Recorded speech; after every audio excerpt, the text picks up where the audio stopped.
au fil de la présentation. Sébastien, bonjour. Bonjour. Alors, tu es directeur du développement des Evolutive Learning Factories à l'ENSAM. Parle-nous un peu de ce contexte, les Evolutive Learning Factories. Oui, c'est un projet d'établissement pour l'école qui vise à rénover tous nos ateliers. On est un des rares établissements encore en France à disposer de machines industrielles à l'échelle 1. Et on a besoin de les mettre à jour, de les amener aux standards de l'industrie actuelle, en apportant tout ce qui est IoT notamment. Et donc c'est un programme qui vise à aménager nos machines pour les adapter et à transférer le plus rapidement possible ce qu'on fait en recherche vers la formation.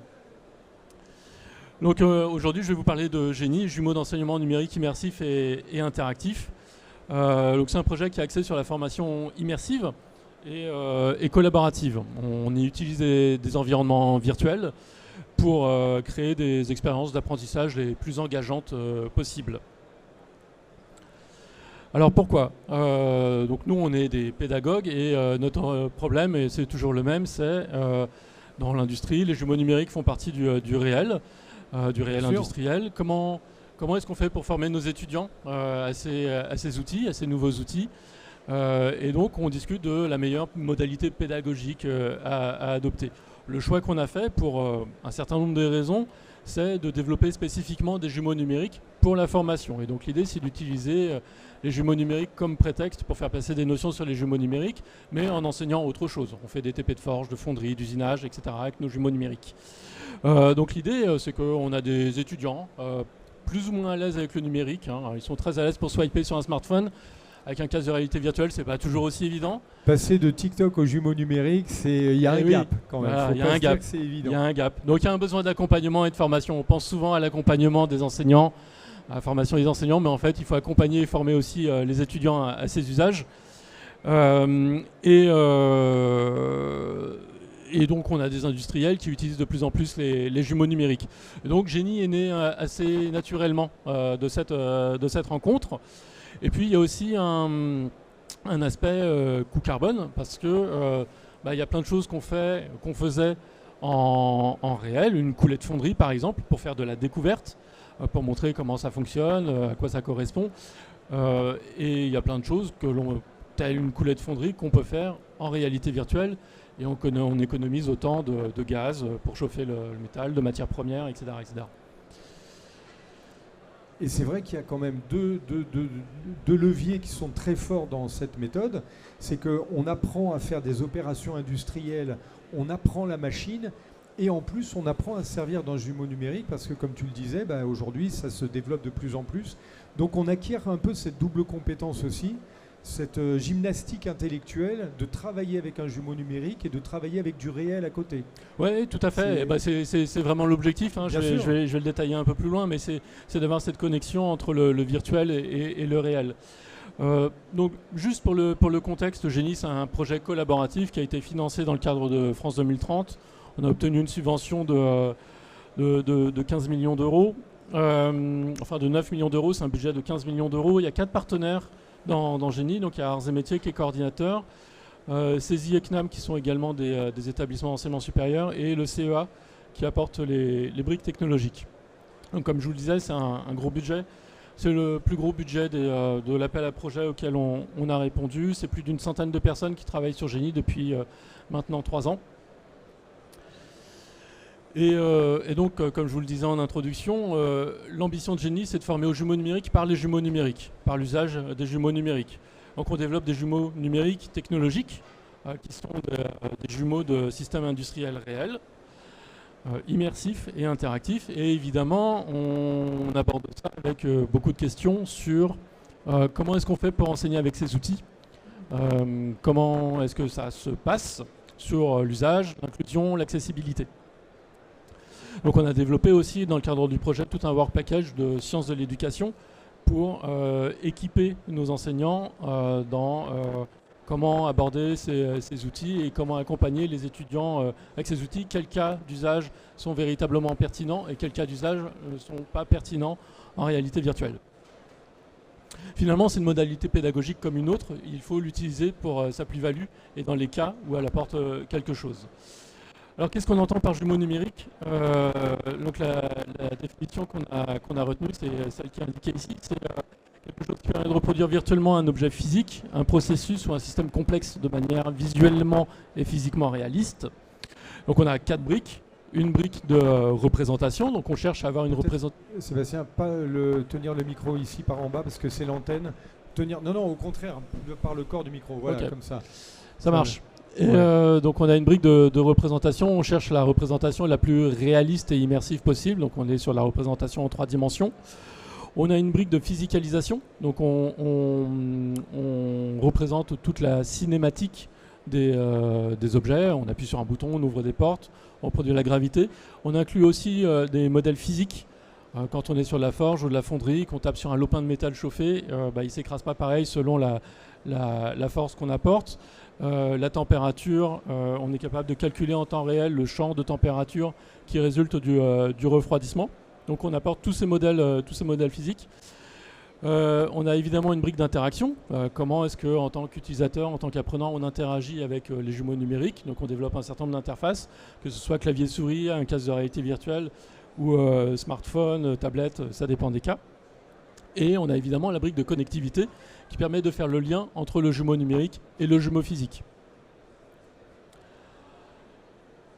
Donc qu'est-ce que ça donne en enseignement? On a identifié un certain nombre de cas d'usage pertinents. Tout ce qui tourne autour de la compréhension de phénomènes complexes, tout ce qui permet de montrer l'invisible. Évidemment, on ne va pas ouvrir une presse de forge demain dans l'atelier, c'est pas facile. En revanche, en réalité virtuelle, on peut le faire sans difficulté. Et donc, on peut montrer le fonctionnement de la presse. On peut montrer des champs de température. On peut visualiser des pressions, des débits. Et ça, c'est assez intéressant.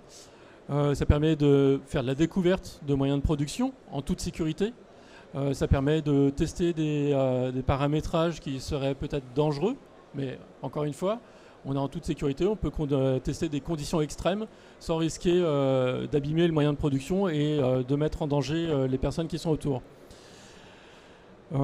Après, d'un point de vue pédagogique, pour nous, ça permet aussi de montrer aux élèves l'intérêt du jumeau numérique dans l'industrie, évidemment. Donc, en termes d'enjeux sociaux, ça nous permet de dupliquer nos moyens de production. Si on a des moyens de production, on a 8 campus à travers la France. On n'a pas tous nos moyens de production sur chacun de nos campus. Donc ça permet à des gens qui sont sur différents campus d'expérimenter des moyens de production qui sont ailleurs. Ça permet d'apprendre sans risque, ça permet de dérisquer des situations, ça permet de faire de la découverte à coût moindre. Ça nous permet aussi d'aller dans les collèges pour faire la découverte des moyens de production, la découverte de l'industrie, de familiariser les élèves avec l'industrie, leur montrer à quoi ça ressemble. Et nous, ça nous permet aussi de maîtriser nos coûts. On a publié un livre blanc sur le sujet. Et très concrètement, qu'est-ce qu'on a développé comme jumeaux numériques? Dans le cadre de ce projet, on a développé une quinzaine de jumeaux numériques. Alors, c'est assez large, hein. On a de la forge, on a un labo de chimie, une voiture électrique. On travaille sur le démantèlement de centrales nucléaires, les écoulements d'air sur des ailes d'avion, un turbo, de la fonderie, la fabrication additive, de l'usine flexible. Vous avez la démonstration de l'usine flexible juste derrière. Vous avez la démonstration de l'usinage sur le centre de la SOMAB. Vous avez une démonstration de soudage. Alors, ce n'est pas dans le cadre de génie, mais sur le stand Arts et Métiers, par là-bas. C'est juste, il y a une photo, on la voit d'ici quand on se baisse. Il y a une photo des Arts et Métiers, c'est juste en dessous. Et finalement, Génie, c'est une boîte à outils. Donc on a des démonstrateurs qui sont les 15 jumeaux numériques, mais c'est avant tout une plateforme, un guide pratique, des bonnes pratiques pour développer des jumeaux numériques pour la formation.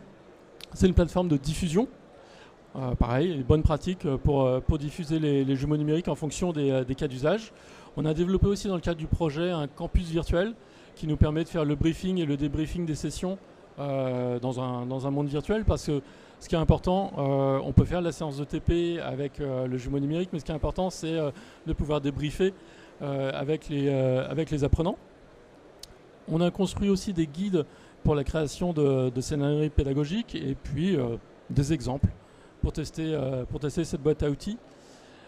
J'ai une petite vidéo. Voilà, qu'on peut déclencher. Donc ça, c'est la fonderie dans notre atelier à Aix-en-Provence. Alors c'est très court, c'est monté, donc voilà, vous n'avez pas les 150 étapes du scénario. Mais dans ce jumeau numérique, on amène les élèves à créer leur moule en sable par fabrication additive. Donc ils peuvent créer leur moule, ils récupèrent leur moule, ils l'assemblent. Et puis après, ils peuvent passer à la coulée. Donc là, c'est une coulée basse pression. Voilà, on prépare le moule.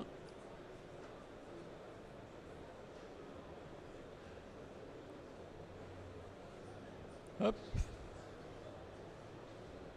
Et donc l'intérêt, c'est de pouvoir aussi avoir une logique procédurale. Ça permet de répéter, de préparer alors on ne va pas forcément jusqu'au geste fin, mais des procédures. Quelles sont les étapes à respecter pour faire la coulée de fonderie en l'occurrence, mais c'est vrai pour beaucoup d'autres choses.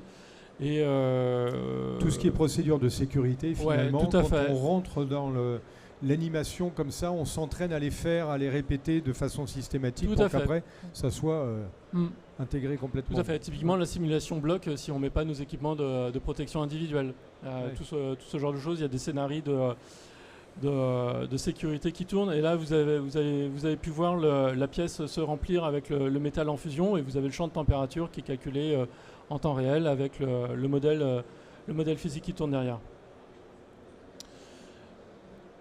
Voilà. Énorme. Bon, bah, super. On a envie d'y aller. Hein. On a envie d'apprendre avec. Mais venez. Avec un jumeau numérique. Hop là. Ah oui, c'est lui qui est un petit peu fort. Est-ce qu'il y a des questions? Est-ce que Trajan, pourquoi pas? Parce que toi, tu t'intéresses aussi à la formation. On a découvert hier la solution de casque avec vos outils de formation aussi, qui peuvent être complémentaires d'ailleurs. Hein. On est sur des terrains aujourd'hui où on utilise la technologie pour mieux percevoir. Question? Oui, bonjour. Merci pour cette présentation. Trajan Lavric, Shift 89. Du coup, j'ai une petite question par rapport aux jumeaux numériques. D'après ce que je sais, je sais que c'est compliqué à créer, le jumeau numérique. Un des problèmes, c'est quand le réel change, on est obligé de garder la synchronisation entre le réel et le virtuel. Et du coup, ça coûte, c'est compliqué. Si on n'a pas les experts à côté, on ne peut pas le faire nous-mêmes. Et je me dis, si vous avez, je me demande comment vous allez dans le futur tacler ce problème. Actualiser les modèles en fait. Il y a cette histoire comment on reste d'actualiser. en synchronisation avec l'environnement réel. Et la deuxième question, est-ce que vous avez envisagé d'utiliser la réalité augmentée? Parce que dans la réalité augmentée, on a le réel. Même s'il change, ça ne va pas nous impacter en mode direct les instructions. En fait, ça va être beaucoup plus facile de mettre à jour les formations. Oui, sur la réalité augmentée, il y a des jumeaux, typiquement la Turbo Machine qui a été développée exclusivement en réalité augmentée dès le départ. Après, il faut voir que le projet a démarré il y a 3 ans. Et entre-temps, il y a les casques qui permettent de faire de la réalité mixte qui sont arrivés. Et on est en train de porter pas mal de choses en réalité mixte. Donc typiquement, la fonderie, on pourrait la jouer ici, dans cet espace. Alors sur la mise à jour, il y a plein de stratégies différentes. Alors, typiquement, si vous allez voir sur le stand de SOMAB, sur l'usinage, on a le jumeau numérique qui est complètement lié à la machine, et à un type de machine donnée. Donc on émule la commande numérique. Et on récupère la commande numérique, on met à jour le jumeau numérique, on récupère les instructions rentrées dans la commande numérique et on met à jour le jumeau numérique en fonction de ce qui est rentré dans la commande numérique. Donc ça, on est capable de le faire, mais on est très très dépendant du modèle, de la commande numérique.